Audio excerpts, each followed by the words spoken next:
Kuasa hukum Mario Dandi, Andreas Nahot Silitonga mengatakan hukuman kliennya tak boleh ditambahkan pidana penjara seperti tuntutan Jaksa Penuntut Umum (JPU). Diketahui, jaksa menuntut Mario membayar restitusi sebesar 120 miliar rupiah dan tambahan pidana penjara 7 tahun jika tak bisa membayar restitusi. Andreas mengatakan, hanya 2 tindak pidana yang restitusinya bisa diganti pidana penjara yaitu tindak pidana perdagangan orang (TPPO) dan tindak pidana terorisme. Adalah jangan sampai, ya, itu yang kami tulis juga dalam pledoi kami, jangan sampai dalam menegakkan hukum, penegak hukum, jaksa maupun hakim, itu nantinya juga melakukan pelanggaran hukum, ya, di mana terkait dengan restitusi itu, kalau untuk perkara ini, itu tidak bisa diganti dengan pidana penjara maupun pidana kurungan, itu sudah sangat clear, karena di dalam perma, itu sudah dicantumkan bahwa hanya 2 yang bisa dilakukan penggantian pidana penjara atau pidana kurungan, yaitu terhadap tindak pidana perdagangan orang, terhadap tindak pidana terorisme. Jadi harus ada dulu undang-undang yang mengatur bahwa hal tersebut dimungkinkan. Nah, kalau yang dilakukan di sini sebenarnya penuntut umum sudah mengakui di situ tidak mungkin, tapi tetap dipaksakan demi rasa keadilan. Kita juga harus melihat ini sebagai satu keadilan itu selalu 2 sisi. Besok-besok kita bisa ditangkap untuk pasal yang belum ada. Kita bisa dipenjara untuk ketentuan yang belum pernah ada. Itu yang sedang terjadi sekarang. Mau seperti itu negara kita? Saya rasa teman-teman semua nggak ada yang mau di sini. Harus ada aturan jelas, baru orang boleh dihukum. Jangan kita membuat aturan-aturan sendiri. Banyak mekanismenya. Hukum itu bisa diciptakan kok dengan kesepakatan para teman-teman kita di DPR, ya kan? Kalau misalnya memang kurang. Tapi sekarang hukumnya tidak ada. Nah, terkait juga dengan sikap jaksa yang ingin membantu korban, kami pun mendukung. Ada sarananya. Bisa dia, korban ini, karena ini adalah penganiayaan berat ya, bisa dia meminta bantuan kepada LPSK, dan dananya itu akan dikeluarkan oleh LPSK. Ya. Dan satu hal yang paling penting, perhitungan LPSK itu adalah sangat tidak berdasar, terutama untuk yang 118 miliar. 118 miliar sekian itu adalah bagian ketiga terkait dengan pergantian kerugian, ya, terhadap, ya, khusus yang 118 miliar itu kami sangat keberatan. Karena apa? Karena yang dipakai proyeksi itu adalah, ya, Dr. Tatang menyatakan tidak pernah membuat proyeksi di muka persidangan di bawah sumpah, tidak ada proyeksi.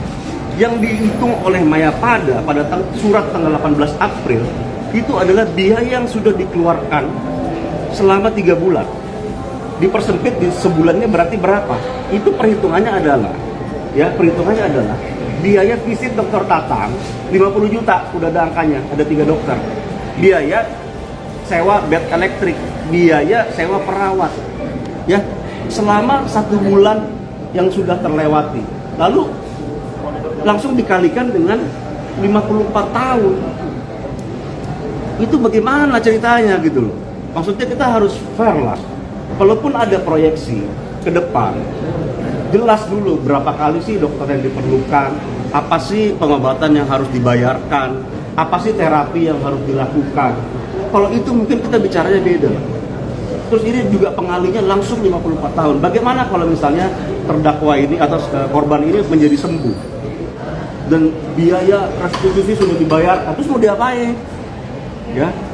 Ya, jadi itu saja, itu nota pembelaan yang kami buat, karena hal ini bisa terjadi kepada kalian semua, kepada saya, ya, penuntutan itu harus juga berlandaskan keadilan. Kita setuju bahwa penegakan hukum harus dilakukan.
kejadian, pertanggungjawaban atas kerugian yang dialami keluarga korban menjadi suatu beban moral bagi saya.